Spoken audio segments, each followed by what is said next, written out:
우리가 성탄절 하게 되면은 여러분 늘 듣게 되는 그 성탄의 역사적인 배경이 하나 있습니다.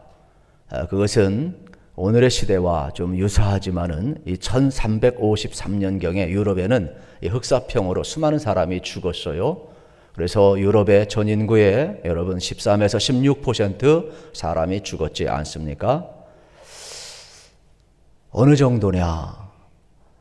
사람들이 죽어져 가는데 두려워서 장례를 치러줄 사람이 없을 정도로 죽어져 가요. 그러다 보니까 이 마을 저 마을이 삭막해져 갑니다. 살아남은 사람들도 살기 위해서 집에서 나오지 않습니다. 마을도 오염되어 가고 사람이 살 수가 없는 거예요. 그러던 어느 날 12월 24일 여러분 크리스마스 이브 날에 이 독일의 골든베르골 이 마을에서 한 사람이 이런 생각을 했어요. 지금이 성탄절인데 내가 이렇게 갇혀서 있는 것이 너무 답답해요. 지난날 마음껏 찬양하고 하나님께 영광 돌렸던 그 추억이 생각이 나는 거예요. 그래서 그 답답함을 견디지 못하고 정막을 깨면서 어차피 이렇게 갇혀 있어서 죽노니 차라리 마음껏 찬양하다가 죽겠다 생각을 하고 마을 한복판에 나가서 찬양하기 시작합니다. 갑자기 그 고요한 마을에 찬양이 울려 퍼지는 거예요. 우리를 위해서 한 아기가 났으니 곧 하나님이 우리와 함께 하신 임마누엘이라. 이러한 찬양이 울려 퍼지기 시작을 하니까 문을 닫고 있던 마을 사람들이 하나둘씩 문을 열고, 그들도 아마 이심전심이었던 것 같아요. 이렇게 갇혀서 죽노니 차라리 마음껏 찬양하다가 우리 주님 경배하다가 함께 죽자. 그래서 모든 사람들이 그 흑사병의 두려움을 뚫고 나와서 함께 찬양을 했습니다. 죽어도 같이 죽고 살아도 같이 살자. 그런데 신기한 일이 벌어집니다. 두려움이 사라지니까 흑사병을 이기기 시작을 하는 거예요. 그리고 서로 경계했고 서로 거리를 두었는데 가까이 하기 시작합니다. 그리고 심지어는 서로 찬양하면서 서로 위해 기도해주고 화해가 일어나고 치유가 일어나고 회복이 일어나면서 스스로 그 고난의 한복판에 뛰어들어요. 그래서 마을에 버려진 그 수많은 시체들을 스스로 장례를 치러 주는 거예요. 두려워했을 때 아무도 하지 않았던 그 일을 과감하게 그들은 해내요. 그래서 마을을 새롭게 하고 그들은 어떻게 합니까? 질병도 이기고 실질적으로 신년을 희망차게 맞이한 것입니다. 오늘 우리도 마찬가지죠. 이 코비드19의 상황 속에서 참 어느 누구도 말하기가 두려운 시대입니다. 또 전 세계적으로 벌어지는 일들이고, 또 우리 앞에 감당할 수, 우리가 또 백신 확보된 것도 아니고, 또 백신이 확보된다고 해서 안전성은 어느 누구도 보장하지 못하는 거예요. 그래서 우리가 상식적으로 이 시대를 살기가 참 어렵습니다. 그래서 우리가 또 방역 지침도 지켜가야 하지만은, 또 어차피 우리 그리스도인들이 하나님 앞에 예배하지 않는 것은 숨을 쉬지 말라는 것과 똑같으니까, 삶을 살지 말라는 것과 똑같으니까, 우리는 예배가 곧 숨 쉬는 것이고 예배가 곧 삶인데, 우리는 모여서 하나님 앞에 영광 돌려야 사는 것인데, 어떻게 보게 되면은 참 오늘의 현실이 참 안타깝습니다. 이러한 때에 여러분 성탄을 선포해야 하는 게 목회자예요. 그래서 성탄은 과연 어떤 것일까? 성탄은 세상 사람들이 생각하는 그런 것일까? 아니라는 거예요. 성탄은 일방적 하나님의 선언이에요. 너희를 위하여 큰 기쁨의 좋은 소식을 전하는데, 너희를 위하여 구주가 태어날 것이다. 하나님의 사건이에요. 하나님이 오시겠대요. 하나님이 큰 기쁨을 주겠대요. 하나님이 우리를 죄에서 구원하시겠대요. 이 소식을 들은 자들이 기뻐하는 것이 성탄임을 선포하는 게 성탄절이라 이러한 말이에요. 실질적으로 인류 역사에서 예수님이 오심으로 말미암아 여러분 주전과 주후가 바뀝니다. 예수님이 역사의 기준점이 되었습니다. 천지개벽 그 어떤 것보다도 예수님의 오신 성육신의 사건보다 위대한 사건은 없다. 이러한 말씀이 되겠습니다. 그래서 너희를 위하여 큰 기쁨의 좋은 소식을 전한다 그랬어요. 예수님의 오심은 이렇게 우리에게 큰 기쁨의 좋은 소식이 되겠습니다. 여러분 그렇습니다. 그러면 과연 오늘 우리에게는 이 큰 기쁨의 좋은 소식일까? 소식은 두 가지가 있어요. 좋은 소식도 있고 나쁜 소식이 있어요. 그러면 왜 예수님의 오심이 큰 기쁨의 좋은 소식일까요? 여기서 기쁨의 좋은 소식은 여러분 유앙겔리온이라고 이야기를 합니다.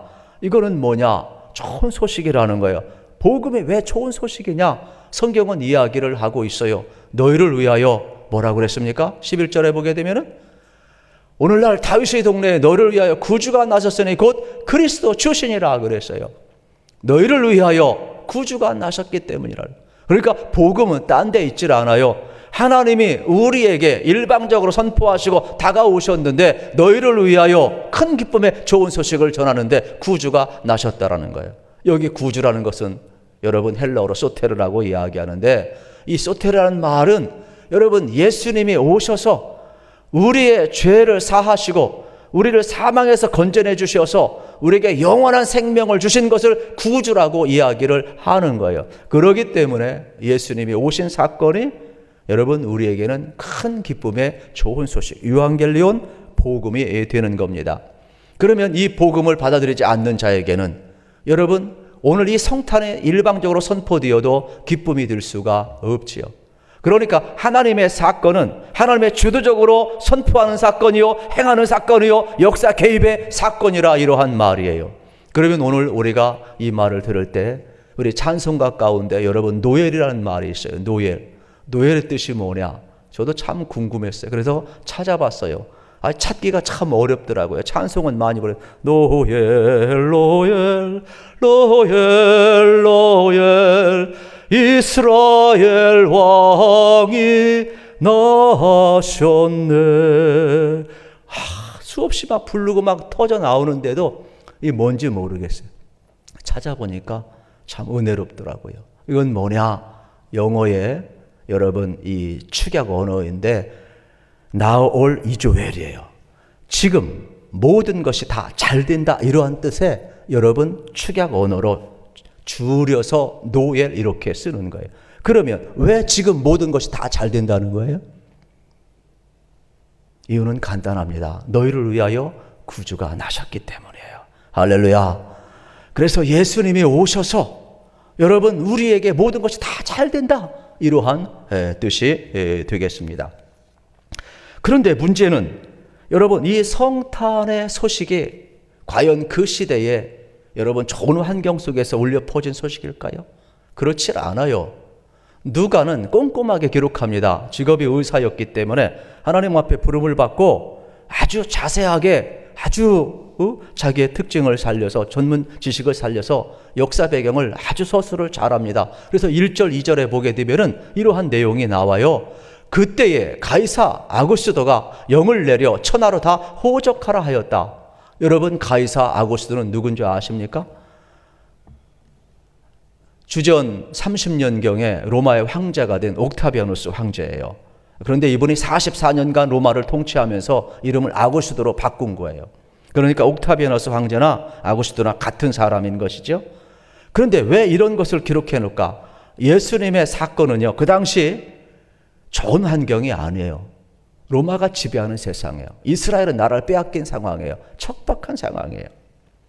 그리고 분명하게 누가는 역사의 기록을 구체적으로 서술하면서 왜 그러면은 이 아구스도가 호적하라고 로마의 통치 아래 살고 있는 모든 사람들을 다 호적하라고 명령을 내렸을까? 물론 표면적인 이유에서는 그런 게 있을 거예요.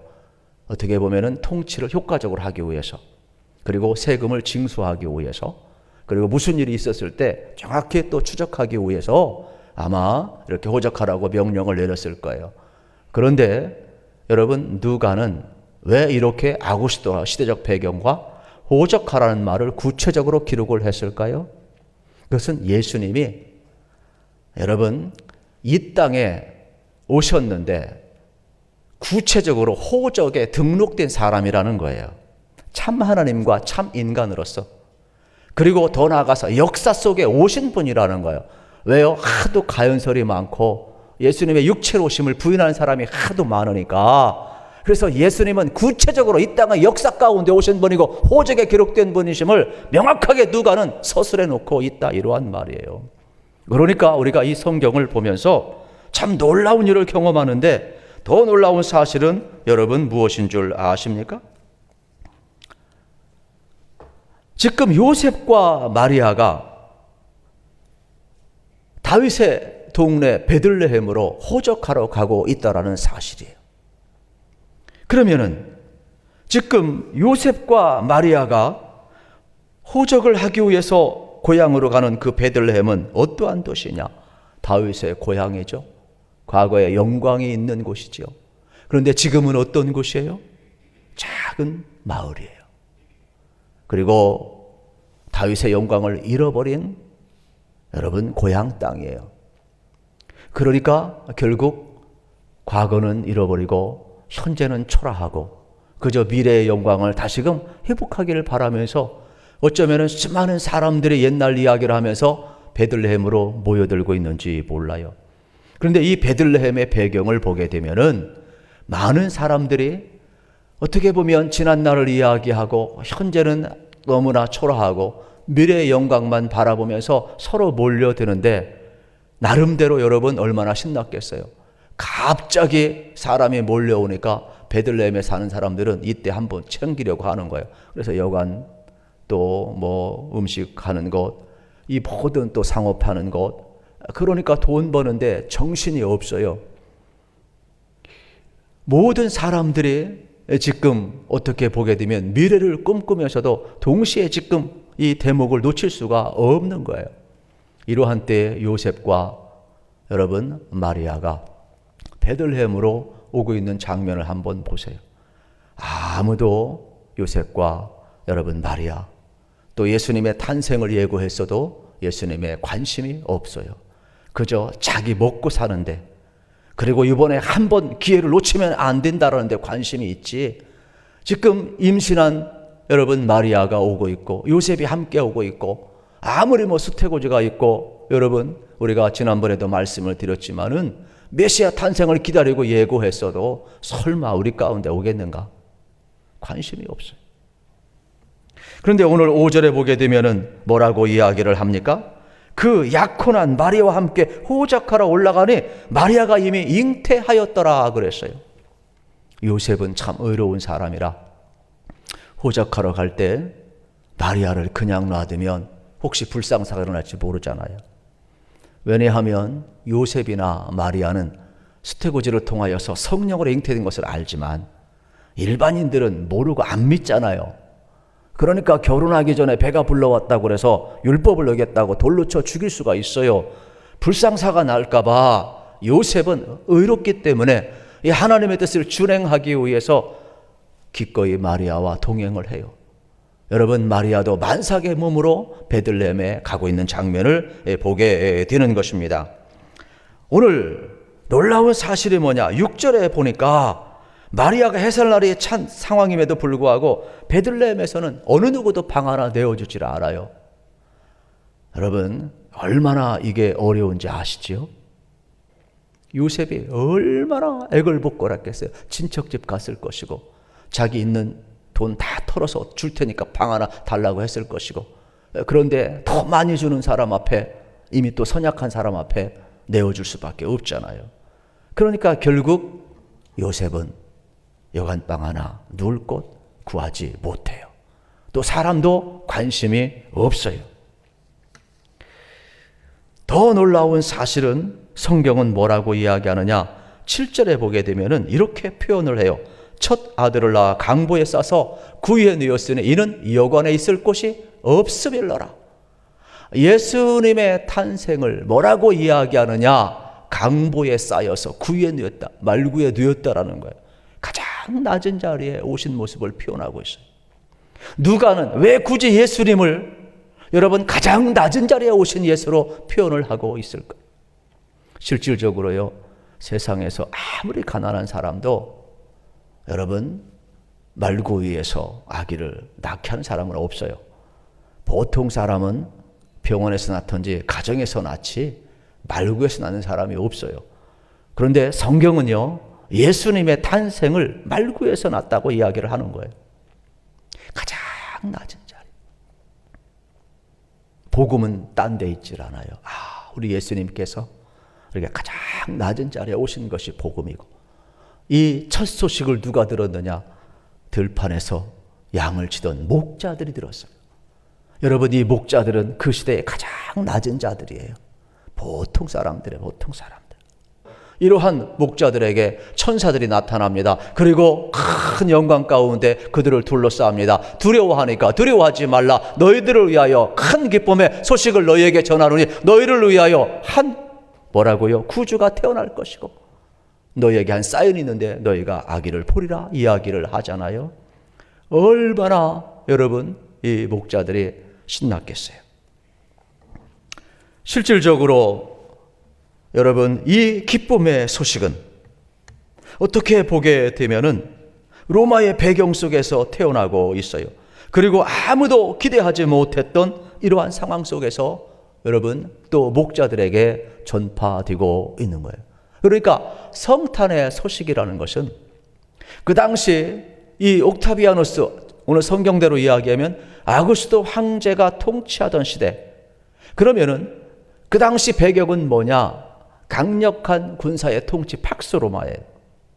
군사력으로요 그들은 평화를 누린다라는 거죠. 피를 흘리는 평화죠. 우리가 원하는 샬롬이 아니에요. 그러면 황제 숭배 사상이 강조됐다는 것은 그 당시 구주는 누구냐? 황제예요. 황제가 로드 주예요. 이러한 때에 말구에서 태어나신 예수님이 우리를 위한 구주라고 선포되는 사건이에요. 여러분, 역사의 주인이 황제라고 하는 시대에 역사의 주인은 예수님이라고 선포하는 게 여러분 성탄절의 메시지라 이 말이에요. 실질적으로 누가는 이 아구스도 황제가 호적을 병한 사건을 통해서 그는 몰랐지만은 하나님께서는 이미 미가서 선자를 통하여서 5장 2절에서 예언한 그대로 베들레헴 에브라다야 너는 유다 족속 중에 작을지라도 이스라엘을 다스릴 자가 내게서 내게로 나올 것이라 그의 근본은 상고의 영혼에 있느니라 그랬어요. 여러분 이게 무슨 내용이에요? 이미 베들레헴에서 여러분 메시아가 태어날 것을 예고했어요. 그런데 하나님은 이 아구스도의 칙령을 통하여서 호적하게 하고 이 미가서 예언의 말씀을 이루어가고 있는 거예요. 그러니까 누가는 보이지 않는 이 하나님의 손, 하나님의 구체적인 역사를 지금 써가고 있음을 우리에게 보여주고 있고, 미가서 선지자의 예언이 그대로 역사 속에 이루어지고 있음을 우리에게 전해주고 있는 내용이 되겠습니다.